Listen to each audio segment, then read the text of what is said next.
Magandang araw! Sa video na ito, tatalakayin natin ang buod ng ikapitong kabanata ng El Filibusterismo ni Dr. Jose Rizal na may pamagat na si Simun. Pag-aaralan din natin ang mga mahahalagang pangyayari, tauhan, tagpuan, talasalitaan, at aral, mensahe o implikasyon na matatagpuan sa kabanatang ito. Simulan na natin. Habang nakatunghay si Basilio sa puntod ng kanyang ina, napansin niya ang isang ilaw na kumikislap sa malayo at may naririnig na mga yabag at kaluskos ng mga dahon. Habang papalapit ang mga ingay, natukoy niyang ito'y si Simon, ang mag-aalahas at mangangalakal na nagkukunwaring kaibigan ng mga may kapangyarihan, na tila may kinakalkal sa lupa gamit ang isang pala. Nagulat si Simon at naglabas ng baril, ngunit nang matiyak niyang si Basilio ito, nagpaliwanag siya. Sa kanilang pag-uusap, isiniwalat ni Simon ang kanyang tunay na pagkatao at ang kanyang mga plano. Ibinunyag niya kay Basilio na siya si Ibarra, na muling nagbalik sa Pilipinas hindi upang maghiganti para sa kanyang sariling kapakinabangan, kundi upang pabagsakin ang umiiral na sistema ng pamahalaan. Sinabi ni Simon na siya ay nagpakilala bilang mag-aalahas upang makalapit sa mga makapangyarihang tao at gamitin ang kanilang kasakiman laban sa kanila. Sa pamamagitan ng pag-agitasyon at pagpapalaganap ng mga karahasan, nais ni Simon na pukawin ang taumbayan at itulak ang mga ito sa paghihimagsik. Pinayuhan ni Simon si Basilio na huwag magpakatanga sa mga kampanya para sa Hispanisasyon at mga petisyon para sa pantay na karapatan sa mga Espanyol. Sa halip, hinikayat niya itong maging tapat sa kanyang sariling wika at kultura at pagtuunan ang pagpapalakas ng pambansang pagkakakilanlan upang sa hinaharap ay makamit nila ang tunay na kalayaan. Bagaman bukas sa mga sinabi ni Simon, ipinahayag ni Basilio na wala siyang ambisyon sa politika at nais lamang maglingkod sa bayan bilang isang doktor upang mapagaan ang pisikal na pagdurusa ng kanyang kapwa. Sinabi niya kay Simon na ang kanyang layunin ay sa agham at hindi siya sang-ayon sa mga marahas na pamamaraan.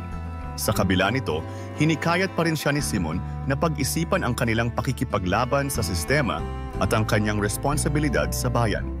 Sa kabila ng hindi pagkakasundo sa mga pananaw, nagpaalam si Basilio at ipinangako ni Simon na palaging handa siyang tulungan ito sakaling magbago ang isip ni Basilio.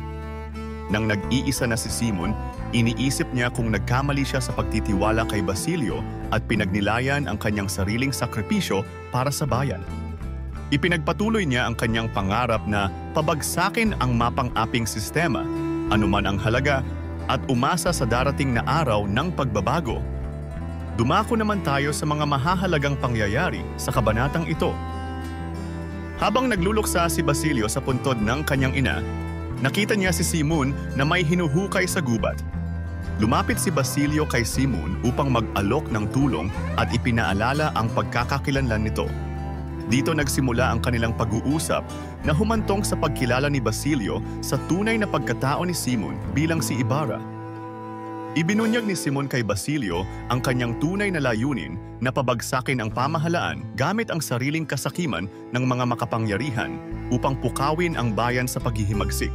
Sinubukan ni Simon na kumbinsihin si Basilio na huwag sumama sa kilusan para sa Hispanisasyon at pantay na karapatan.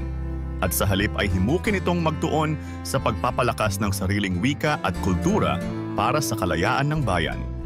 Bagamat hindi sumang-ayon si Basilio sa marahas na mga plano ni Simon, ipinangako ni Simon na handa siyang tulungan si Basilio anumang oras na magbago ang kanyang isip, habang iniisip ni Simon kung nagkamali siya sa pagtitiwala sa kanya.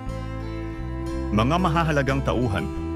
Basilio, ang binatang nagbabalik mula sa bayan na naging saksi sa mga ginagawa ni Simon. Kasama rin siya sa mga pangyayaring naganap 13 taon na ang nakaraan.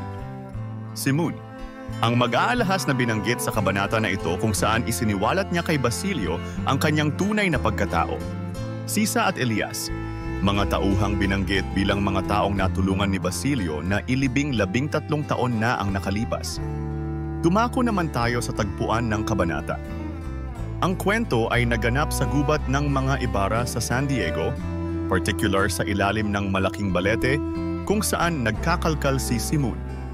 Ang tagpong ito ay puno ng misteryo at kababalaghan dahil sa dilim ng gabi at mga alaala ng nakaraan. Ngayon naman ay talakayin natin ang mga talasalitaan sa kabanatang ito. Balete, isang malaking puno na kadalasang itinuturing na misteryoso at may kababalaghan. Kalkal, paghuhukay ng lupa gamit ang kamay o kasangkapan. Eminencia negra, tawag kay Simon, tumutukoy sa kanyang makapangyarihan ngunit lihim na pagkatao. Hispanization, pagpapakilala o pagpapalaganap ng kulturang Kastila sa mga Pilipino. At ngayon ay alamin naman natin ang ilan sa mga aral, mensahe o implikasyon na ipinakita sa nobela. Ang kabanatang ito ay nagtuturo ng kahalagahan ng pagkakaroon ng malalim na pag-unawa sa tunay na kalagayan ng lipunan at hindi basta sumunod sa agos ng maling sistema o bulag na paniniwala. Ipinapakita ng kwento na ang mga personal na trahedya ay maaring maging motivation para sa mas malawak na layunin, ngunit kailangan ng malinaw na pananaw at tamang paraan upang hindi magdulot ng mas malaking pinsala. Itinuturo rin ng kabanata ang halaga ng pagtangkilik at pagpapalaganap ng sariling wika at kultura bilang pundasyon ng pagkakakilanlan ng isang bansa, sa halip na makisabay lamang sa banyagang impluensya. Ipinapaalala ng kwento na hindi lahat ng layunin, kahit na mabuti, ay nararapat isakatuparan sa pamamagitan ng marahas na paraan at dapat timbangin ang magiging epekto nito sa lipunan at sa mga individual. Binibigyang diin ng kabanata ang hamon ng pagpili sa pagitan ng personal na kapakanan at responsibilidad sa bayan at ang pangangailangan ng pagkilos na naaayon sa moralidad at tamang prinsipyo. At diyan nagtatapos ang ikapitong kabanata ng El Filibusterismo, si Simon. Ano ang natutunan mo sa kabanatang ito? I-comment mo na ang iyong sagot. Inaanyayahan ka din namin na i-like, subscribe, at i-click ang notification bell para lagi kang updated sa mga susunod naming videos. Hanggang sa muli, maraming salamat sa panonood.